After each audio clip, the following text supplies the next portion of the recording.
Hi everyone.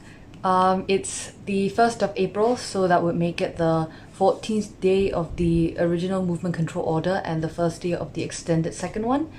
Last night, after signing off from the video, I had the opportunity to FaceTime with a friend of mine who lives in the States in America. And that's one thing good, I guess, that has arisen out of this whole thing, which is that because all of my friends are now working from home, we've had the opportunity to catch up. A lot of my friends don't live in Malaysia, they live abroad.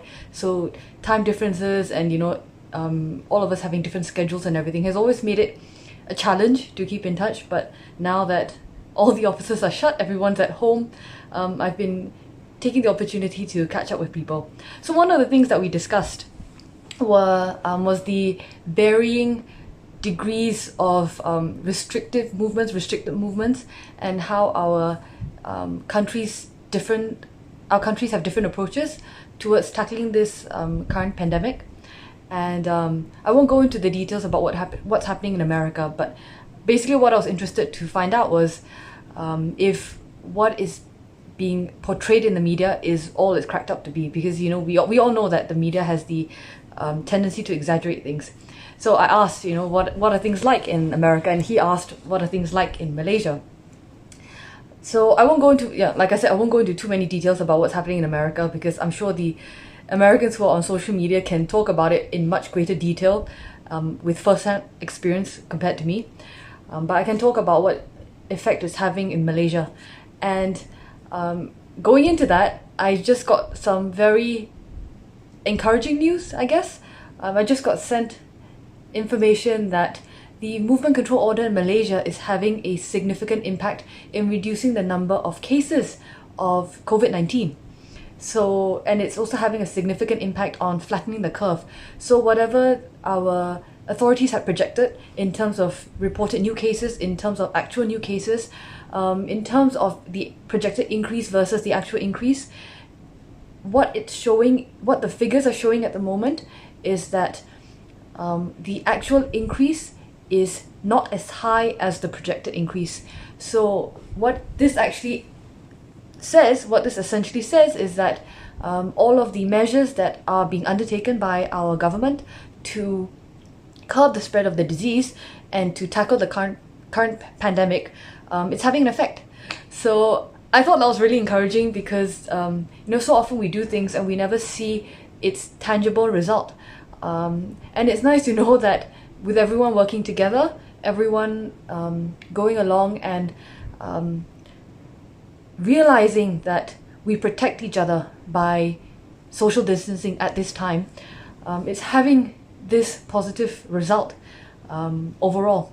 So I would just like to also say that social distancing doesn't actually mean emotional distancing. It doesn't mean being socially distant. There are still many ways of connecting with people. For example, FaceTiming, for example, video calls, getting in touch with people and taking this time to slow down. It's almost as though the entire world has been put on retreat.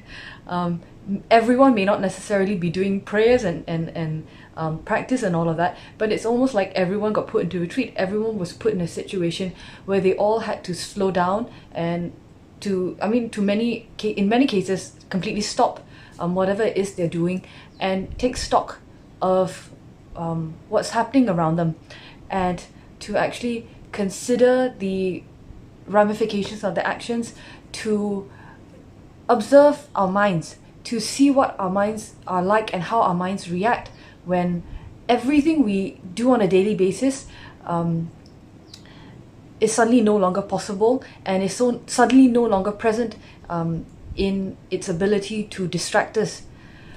So, there are people online saying things like, the first thing that this current pandemic has actually made me realize is that all I do is eat. And on first glance, yes, it is really funny, that my only hobby is eating. But if you think about it, that is the case for many people. And for other people, their only hobby is online shopping. For many people, their only hobby is going to the gym. And now that all of these things aren't possible, now that all of these activities are no longer present to define who you are, who I am, it's a very good opportunity for us to sit and reflect and look into the look into our minds to see what kind of people we are when all of these external activities are no longer there. So yes, I do think that it's in some way the entire world being put into retreat, into some sort of meditative and reflective mood, and I really do hope that people do take the opportunity to engage in that activity. Who knows when will be the next chance that any of us have to experience this prolonged period of self-reflection.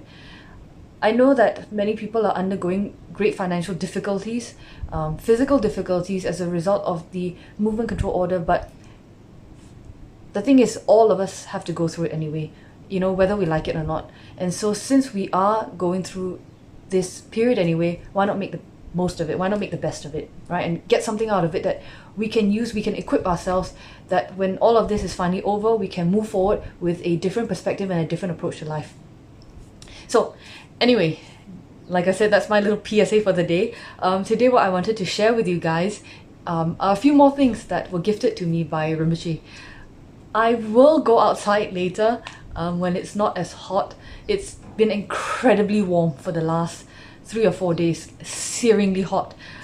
So it's also the weather telling us stay indoors, don't go out on the land as much. But anyway, yes, I wanted to share with you guys a few more things that Rinpoche has actually previously gifted to me, and share with you a short little explanation about why these things are significant, both in and of itself and to me.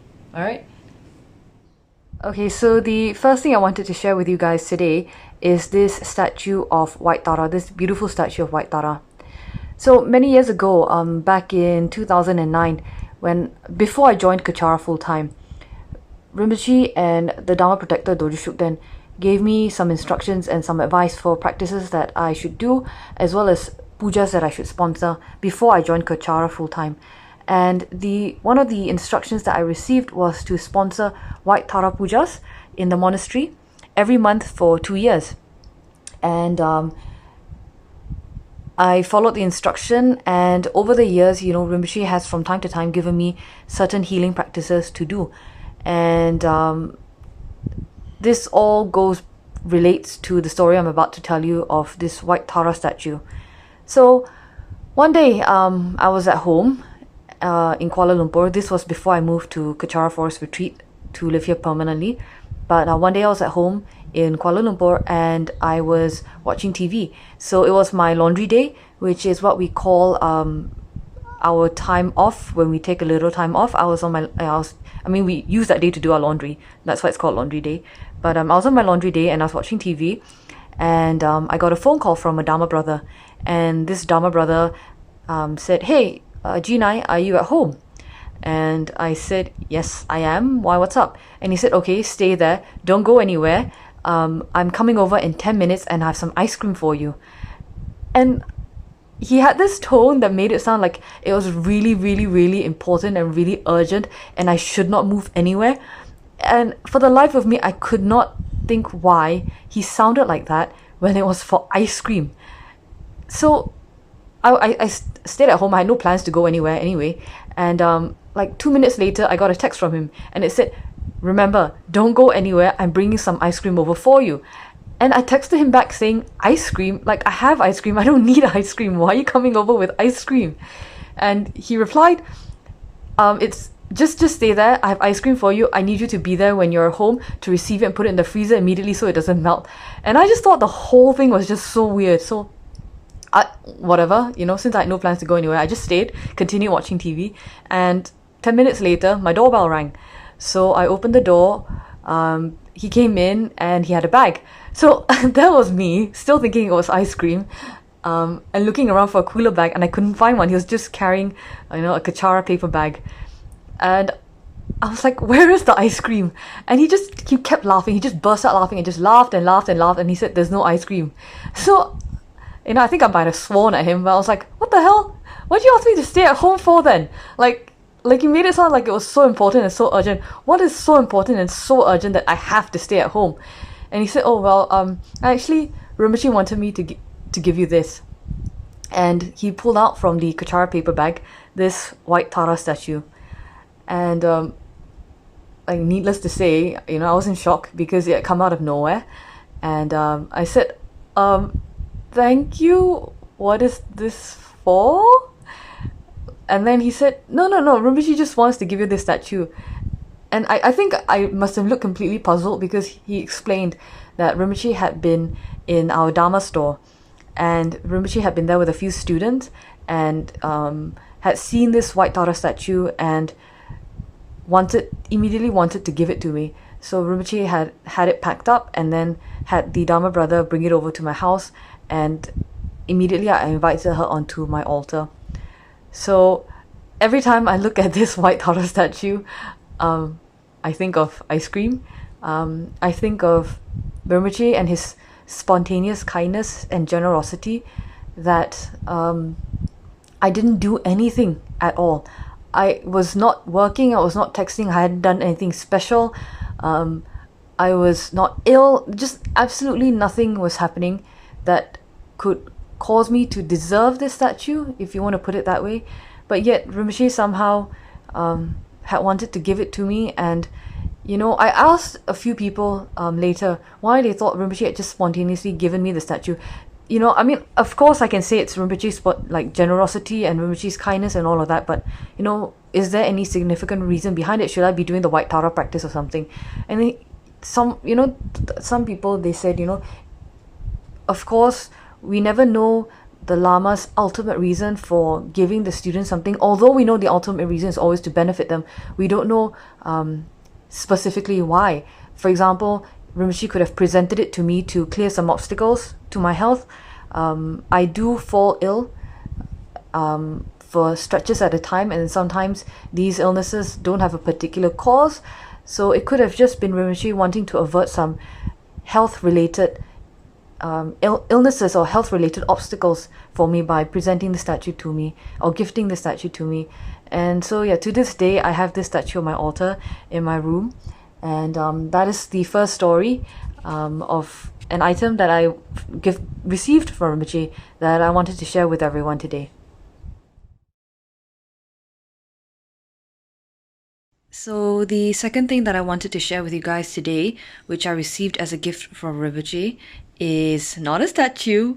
It is actually this. And this toy also comes with this. Alright, so I'm not exactly a raving Scooby-Doo fan. I mean, I've watched the cartoons. I know who the characters are, but it's not like I can quote lines from the cartoon. It's not like I can, tell you what happens in every single episode. So why do I have these toys? Why are they in my room? And why are they still in their boxes unopened? It goes back to something that happened just a few months before Rinpoche entered Parinirvana. So back then, Rinpoche had received a delivery of items from America, and Rinpoche called a few of us into his room. And this delivery was basically many, many toys, like these items, as well as like animal figurines, different types of animals. And Rinpoche started to distribute the gifts to us.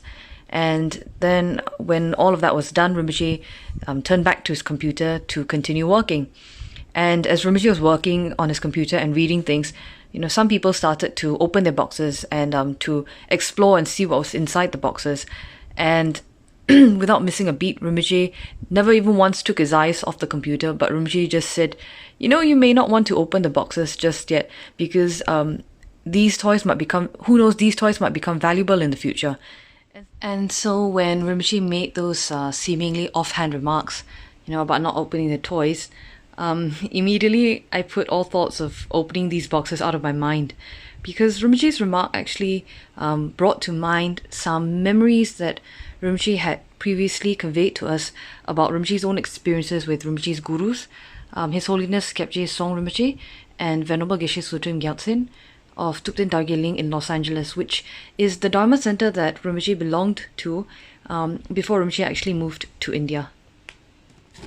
So Rinpoche had shared with us his experience with His Holiness Kyabje Tsem Rinpoche, which took place in 1983. And that was actually Kyabje Tsem Rinpoche's last visit to Los Angeles.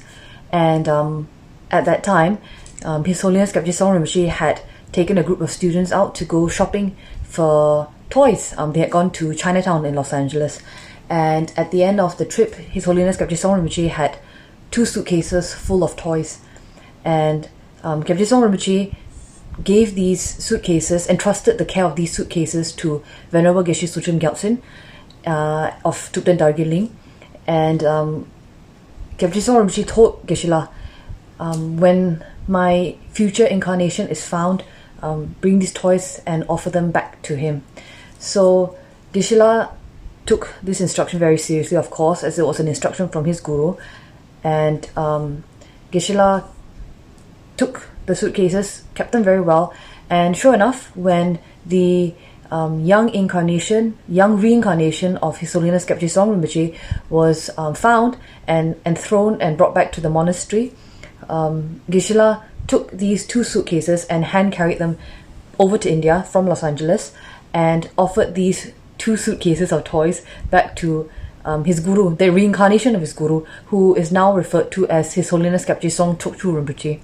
So Geshe-la offered these toys and these 2 suitcases back to the reincarnation of his guru. Excuse me. Medicine Buddha water.